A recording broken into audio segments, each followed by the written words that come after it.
welcome to Canonical. I'm James Shao, and I'm joined by Iad Darris and Sam Spieler. Hello. Hello. Today we are continuing our series on obsession with Ernest. Oh, shit, I forgot. Is it Sabato? Is that what we decided? Ernest. Is this like an Ernest movie? Ernest kills his girlfriend? Yeah. Is it Sabato? Is that what we decided? Sabato, yeah. Okay. Today we are continuing our series on obsession with Ernesto Sabato's The Tunnel. If you want to join our discussion, you can find our book club on Reddit by clicking on the link in the episode description, and you can just chat away with us there. You can also support us in your local bookstore by using our bookshop.org link, which is in our episode description as well. At our bookshop store page, you can find the books for our book club and other books that we recommend.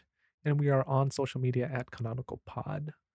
Next week, we will be having an in-depth discussion of this book. We hope you'll join us for that episode as well.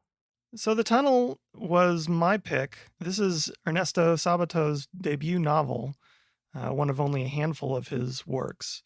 Although he had written at least one nonfiction book before this. Even though he only wrote a handful of things, he was still a large figure in Latin American writing in the 20th century. Who's that dog in the Warner Brothers cartoons with the droopy face? The sad dog. The hang dog? Yeah, that's what he looks like. I don't know if you guys looked at a picture of him. He looks just very sad. But specifically, he's Argentinian, right? And it seems like, I know, I'm not saying that you're wrong in calling him a Latin American writer, but it seems like a lot of the biographies I read about him is that he's particularly important because he's one of the Argentinian writers that have become famous during that period. Sure, that probably figures in, although he seems maybe a large figure there, but not as large outside of Latin America, and not as large as other Argentinian writers. Like the name that always comes up is, can't think of his name. Great. It's not coming up now. I think you're probably thinking of Borges. Yeah, Borges. Or exactly. Cortázar. Cortázar, yeah. But yeah, Borges is certainly a huge name. So he turned to writing after leaving a career in physics. He was a PhD in physics and published El Túnel in the Buenos Aires-based Sur magazine, which I don't know if you saw this in your books.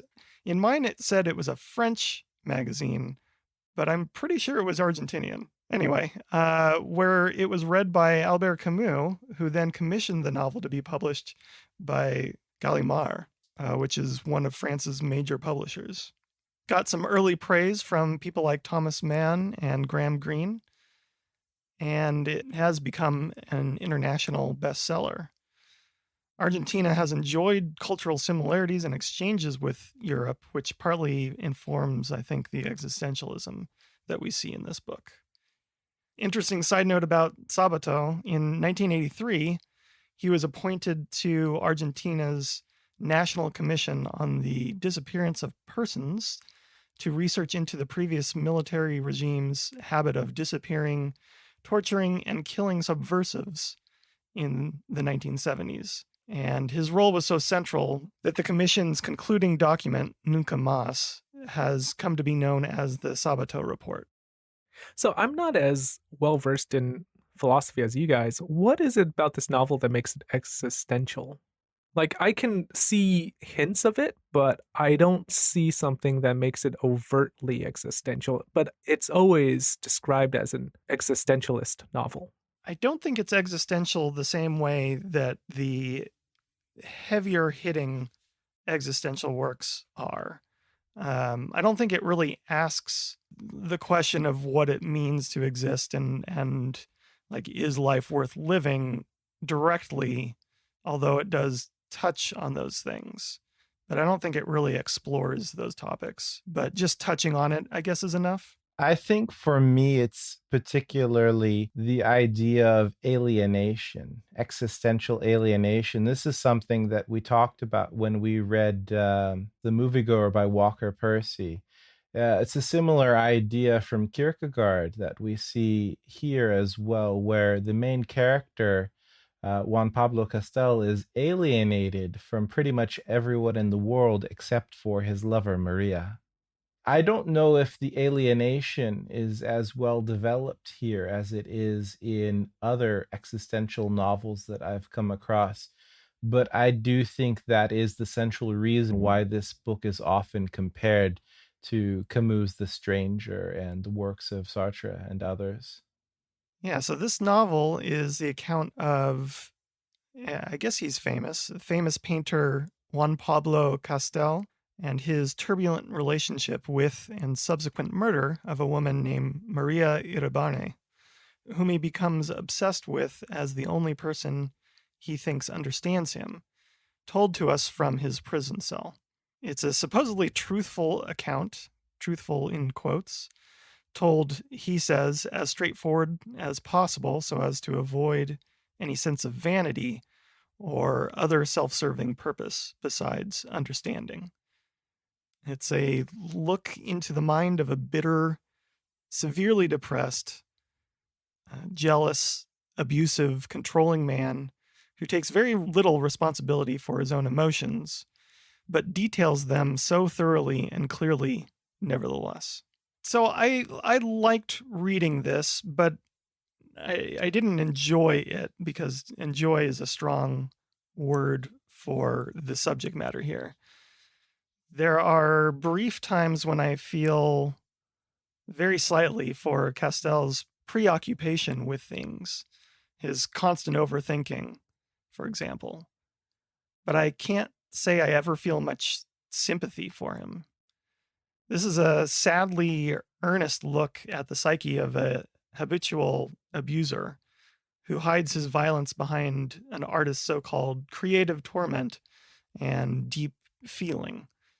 Maybe we as a society were more tolerant of this kind of sociopathy in the past, but we know too much about this behavioral profile now to care about his supposed pain when he's tormenting his lover slash victim constantly. I think it's well written, but it's probably too straightforward, even though it probably felt original and profound at the time. Are we supposed to sympathize with his supposed pain? Yeah, I don't know about supposed to, but I tried looking from his perspective. That's the central issue with this novel, is that he's not an attractive character, but when we see him being so unattractive, if we see him as just someone else that we don't like, I, as a reader, feel very little inclination to stick with him. But I think what rescues the novel is that we are meant to see something in Castell that belongs to us as well. And when we see him, we don't see exactly ourselves, but we see some of the same instincts and some of the same reactions to the world. I think that's the novel's truth. I think when the novel was written, that truth was probably meant to extend to all of humanity. But I think that nowadays we know that this is something that's probably better understood as just a particularly noxious sort of masculinity. It's also told in first person, which kind of forces you to see through his eyes rather than get a more round version of the world. We get this distorted version of the world. So even though you can see some truths behind his words, you're still getting these falsehoods because this is the world that he's building for you. What is the truth that Sabato is trying to get at here? Is it obsession? Is it connection or alienation?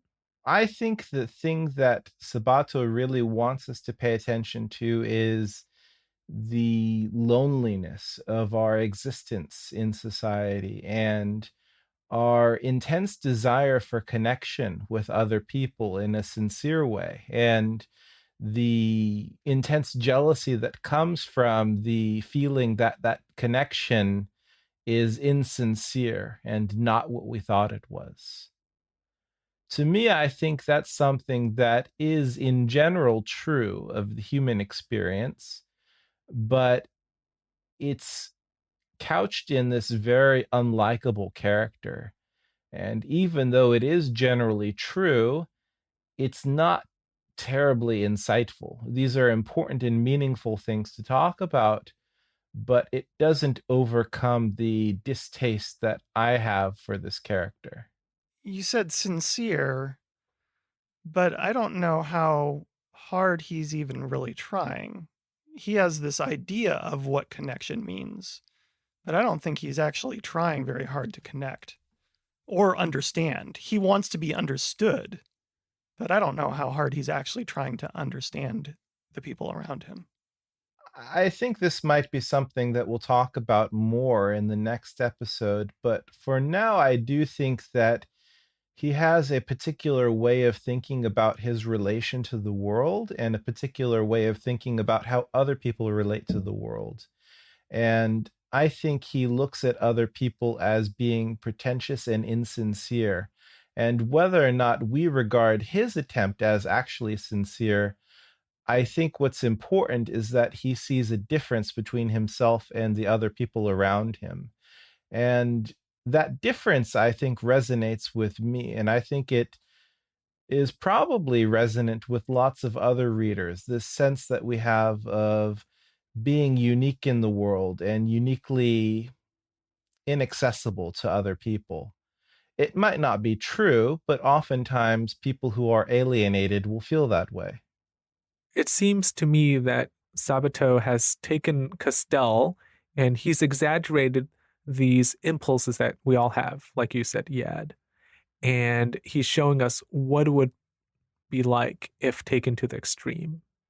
And I think that my reading of this is a very contemporary reading of it. I think that readers of this novel from that time, like 60, 70 years ago, would have a different relationship with the text. That's what I find quite interesting. Is I think at that time there is a different kind of pleasure and a different kind of relationship that the reader might have with Castell. We have a greater understanding of psychology. I think you mentioned it, Sam, right? That when you read a text like this, it's very easy to look at it clinically and say he's got this problem. And this problem is in the DSM 5 and it's mapped out. And we have so much media now that deals with this, like Law and Order SVU. And that's not art on the same level of this novel, but it takes on this kind of a psychopathic behavior. It takes on this kind of pop psychology. So, because of that, I feel like our engagement with this text is different, that we have seen this before. And because it's so familiar to us, it's almost like not high art. It's commonplace. It's been commoditized, this kind of sociopathy. I think that it's so commonplace that your reaction is, yes, of course, this is just what some people are like. Like that's the reaction I have when I read this book is I've seen this many times in many different forms of media, that it is not a surprise and this is just what some people are like. But I think that before this was so commonplace, this kind of, well, you called it sociopathy, but I guess I'll just say generally this kind of obsession or this kind of unhealthy alienation. Like, I think 70 years ago, you might take this and say that this is some aspect of humanity viewed through a very narrow lens. And with that, you can kind of extrapolate a lot of conclusions about humanity. I don't know if we can do that now with this specific kind of character. I think what's meant to lift this novel beyond just kind of an analysis of the mind of a criminal is that when we see something like Law and Order, we're not meant to engage very much with the criminal's mind. And we're not meant to say, this is exactly the reason why he did this crime. We're just supposed to say, oh, he's a terrible person. He did this terrible thing. because we get so much interiority and because we get so much of his backstory, I think that we're inclined to take his rationalization seriously in a way that we don't nowadays when we look at these kind of police procedural TV shows. That to me does a little bit more than what Law and Order does, but not much more. When I was reading this novel, it is very straightforward, like you said. Like, you know what's going to happen. He's not a terribly unusual sort of character, and he does what you would expect him to do. So it doesn't do much more than what a contemporary television show does, but there is still some difference to my mind. Yeah, and that's what led me to ask my initial question here, which was, are we supposed to care about his pain? I think that is the key question because it separates this novel from that kind of popular culture where this I don't even know if it's a kind of insanity, but I guess it is, that this insanity is just the cause of all the plot that will occur, that we don't really think about it on a deep level. Here I'm reminded of the Unabomber. The Unabomber, I think, is remembered by most people just for mailing bombs to professors and scientists, but he actually had a very complex rationalization for why he did these things. And I think that it's the same situation where we are inclined to look at a killer as just a killer. And if you actually read the Unabomber's manifesto, you would see some things in there that seem insightful. They seem meaningful, at least. And I think it's too much for popular consciousness to engage with almost, that there could be a person doing bad things, but for good reasons, or doing bad things for at least complex reasons. We can only deal with people doing bad things because they're bad people. So, what is the complexity here? You had hit on something earlier that there's an extrapolation of these natural impulses, these natural feelings, but they're taken to an extreme. They're taken to levels that most people not only know is wrong, but wouldn't even consider. Most people who are jilted or feel like they're being lied to, they're not going to strike out in violence, or they might get angry, but it doesn't go beyond an argument and a breakup. It doesn't always turn violent like that, and I think unfortunately that is rote now in media, but maybe seeing that clockwork behind it, what Iad is talking about, seeing the manifesto, as it were, laid out, maybe that is the unique part. For me, that part is actually very simple. And I'm not saying this in a pejorative way. I think it's good. Like, it's very clearly laid out why he's doing what he's doing. And I'm with him.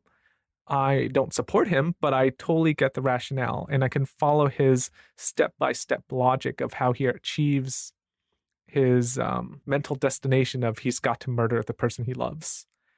But what's complex about this book for me, and there isn't a lot of complexity, but it's the fact that it's set up as a why done it murder mystery, like in Tart's The Secret History. But in most murder mysteries, truth is the positive moral imperative arrived at by logical investigators in most murder mysteries. And in this book, the killer, Castell's paranoid logic drives him to find the quote unquote truth about Maria's feelings about him, which then leads him to murder her. Like, this kind of um, subversion of what truth is supposed to be in a kind of mystery novel is pretty interesting to me, and that makes it complex. And the second part of this book that is complex is in the introduction, Colm Tóibín describes how the madness of Castell is told in very simple prose, which creates this tension between action and voice, and it places the reader in between that. And that's really interesting because while the prose is given to us in a very straightforward manner, you're kind of moving closer and further away as the book progresses and the character starts unraveling, that you alternate between understanding him and then also recoiling. So for me, that's what makes the book complex. And despite its very short length, and despite its veneer of simplicity, I think there is some complexity here that makes it worth thinking about.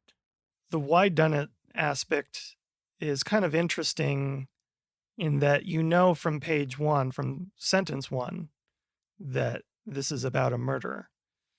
But the murder actually happens very, very late in the book, almost at the very end. Yeah, it's like at 3 pages before the last page, I think. Right. So that creates a sort of tension too. You expect it to happen, but there are so many things that have to happen first. It reminded me a little bit of, in a much darker way, Galapagos, how we would learn about a character's demise, but then it wouldn't actually unfold until 50 pages later. Here it was the entire book, but it still had that same kind of drama built into it, where you're waiting for something to happen. You know it's going to happen. You don't know exactly how, and you only have an inkling of why. I wasn't so drawn to the structure. I think it works for the novel, so I'm not critiquing the structure, but I wasn't drawn to it because it's kind of cliched for me at this point. There's not a lot of complexity with narrative structure like in Galapagos, but even there isn't as much complexity here as there was in The Secret History in terms of narrative structure. Sure. It's a lot older. Yeah, but this is very much like point A to point B.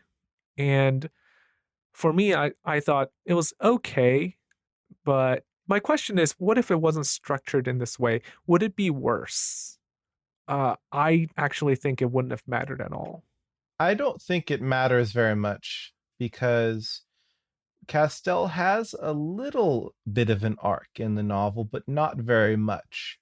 When you see him at the beginning of the novel and he's telling you, I've done this bad thing, you know he's a bad guy. But even if you don't read that very first part and then you just read the part where he's criticizing everybody around him and stalking Maria, you know he's a bad guy. So it's not a case where you have the pleasure of seeing something happen. It's just a guy who already impresses you as a very bad person becomes gradually worse over time. So there's not a lot to unfold. I'll also add that I liked the moments of humor in the novel. I thought they were pretty funny. For example, the I noted the psychoanalyst party. I thought that was pretty funny. And the post office scene. That was pretty funny too.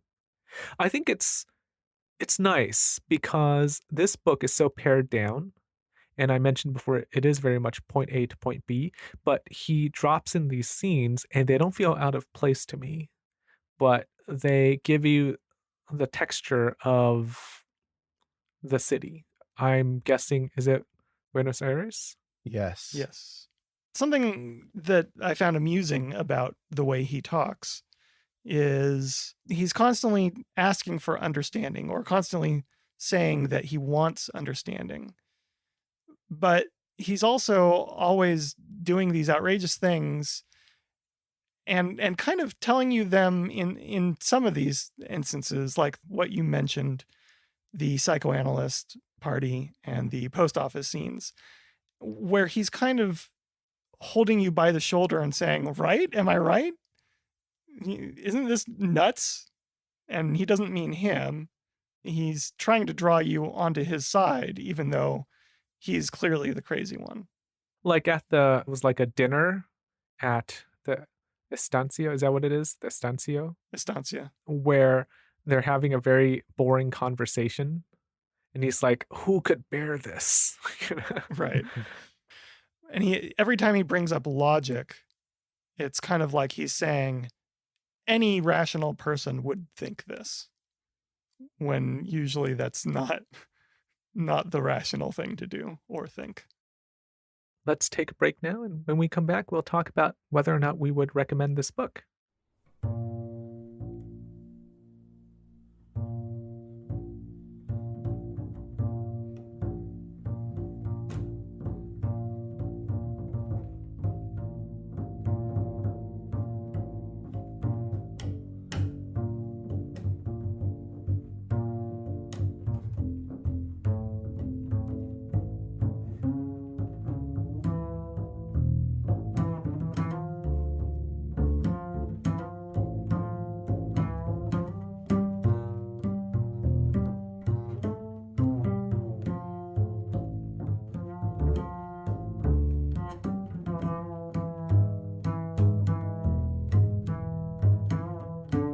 Welcome back.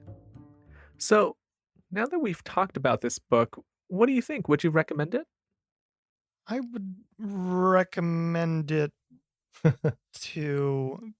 You know it's not true if you have to stretch the word out that long. Yeah, it's a tough. I don't know that it's necessary to read it. I guess, like, having read it, I think I'm glad that I read it, but I can't think of many people who I would actually recommend this to. I'm glad it's short. Yes. People who want a broad feeling for Latin American writing or Argentinian writing specifically. I mean, this is considered a great work by a great Argentinian writer, but I do think there are better works out there that fit that bill. I think it is part of that canon, but I think the more meaningful context for this book is within the context of other works of existentialism. Unlike James, I think it's pretty clearly an existential novel. In that context, I would say, yes, you should read this book, but probably only after you've read The Stranger and Nausea, and probably some of Sartre's plays as well. Because I think that those novels and plays really get at the meat of what makes existentialism interesting, whereas this just kind of flirts with the idea, but doesn't actually get at the core of the idea. So, if a person doesn't want to have a survey of existentialist works, would you say that this book is still worthwhile? Not especially, but I mean, it's kind of like saying, should I eat ice cream if I don't like ice cream? Obviously not. Well, I'm saying that outside of existentialism, is there anything else that's worthwhile about this book? Like we talked about before, I haven't read The Stranger, but there are people who are not interested in existentialism but still enjoy the book. I mean, this is what we had talked about with Pale Fire. Like with Pale Fire, I said that the metafictional thing is the reason to read the book. Like to dance around the main attraction, like I don't get that. As a reader, like why spend your time reading things and not engage with them in the important ways? Right. But I feel like Pale Fire, that big reason to read Pale Fire is a much more convincing reason than what The Tunnel has. That's true, yeah. I mean, to answer your question, James, if somebody is not interested in existentialism at all, I would say skip this novel, because this novel is like B-level existentialism, and if you're not even concerned with the A level, why go to the B level? Yeah, I feel the same. I think we talked about this with The Moviegoer, right? If you were not that interested in Kierkegaard, would you be interested in The Moviegoer? And probably no, right? Just because you need to have some knowledge of Kierkegaard to appreciate The Moviegoer. Maybe, but I feel like that's also the same thing that you just mentioned with things like The Stranger, that there are people that aren't interested in. Well, but that's what I'm saying. Yeah, I think The Tunnel is closer to The Moviegoer than it is to The Stranger, though I have not read The Stranger. That I think there is not much here to recommend the book outside of having it as a part of a survey, of a very narrow niche survey, whether it's existentialism or Latin American writers or Argentinian writers. I could see it as being part of that canon for study. But outside of that canon for study, it's not something that I would recommend to people generally. Even though there are elements of suspense, and I think the characterization is quite good and the writing is quite good, it's an easy read. How do you think a female reader would react to this novel? Wow, that's such a Sam question.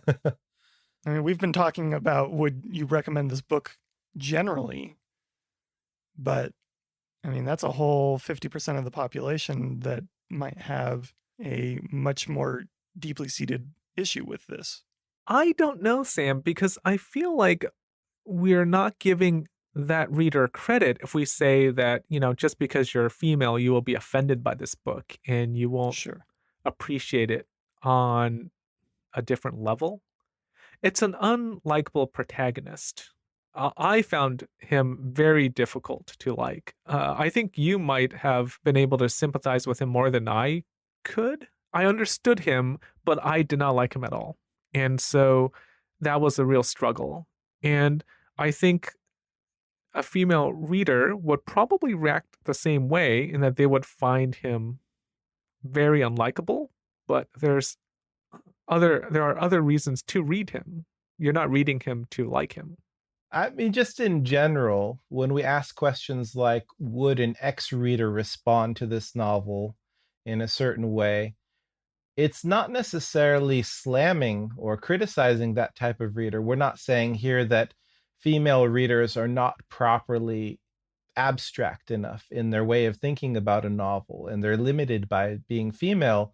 On the other hand, we could actually say that male readers are limited by being male because we don't have personal experience to resonate with Maria's experience of dealing with this guy. We don't understand him as a real person. I think that a lot of women would not enjoy seeing Castell in fiction because they see enough Castells in their real life. I do think, though, that if there were an especially hardy woman who really was willing to look at assholes head on, I think that she could get something out of this novel. But I do think that the central thing that Sabato wants us to do with this novel is to see Castell as a representative of humanity. I think that the modern reading that I have, and that I think a lot of women would have, is that he is a man, first and foremost, and his way of acting is what we now call toxic masculinity. And I think to pretend that what he does is a human action rather than a masculine action is tremendously untrue. I don't think women who are afraid of assholes will like reading about this asshole. Well, if you're a female listener, then please let us know on Reddit if you would, in fact, read this novel, or if you have read this novel, let us know what you think. If you're a single female listener, please contact Sam on Reddit. He's in Portland. If you're in the market for an asshole. All right, we'll just conclude here before we get into too much trouble. Thank you for listening. We'd love for you to let us know once again on Reddit what you thought about this episode or about this book. You can find that link below. You can find us on social media at Canonical Pod. And if you'd like to support us and your local bookstore, you can use our bookshop.org link.